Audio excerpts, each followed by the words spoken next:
এখানে শ্রমিকদের মধ্যে যে উত্তেজনা বিরাজ করছিল সেটা এখন প্রশমিত হয়েছে এবং আপনারা এখন দেখতে পাচ্ছেন যে যানবাহন চলাচল স্বাভাবিক আছে, রাস্তায় কোনো প্রতিবন্ধকতা নাই।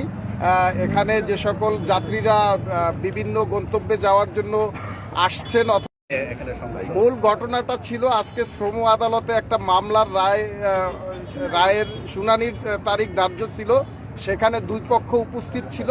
সেখানে তাদের মধ্যে আদালতের শুনানি শেষে যখন দুই পক্ষ বাইরে বেরিয়ে আসে তখন তাদের মধ্যে একটা বিচ্ছিন্ন ঘটনা ঘটেছে।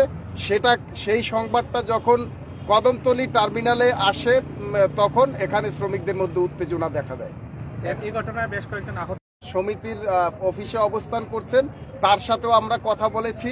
তিনি এখন সুস্থ রয়েছেন বলেই আমাদের কাছে মনে হয়েছে।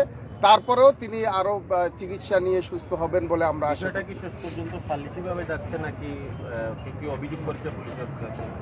এখনো আমরা অভিযোগ পাইনি এবং তিনি চিকিৎসা নিয়েছেন সেই বিষয়েও আমরা এখনো প্রমাণাদি এখনো আমাদের হাতে পাইনি।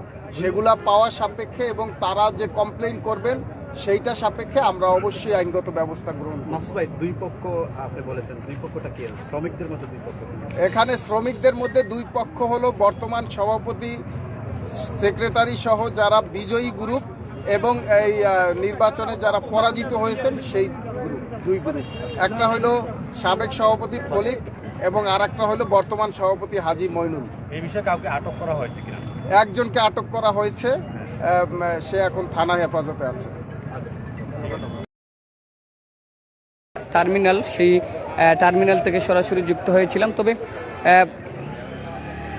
উচ্চতম কর্মকর্তা সহ সবাই এখানে উপস্থিত রয়েছেন এই মুহূর্তে।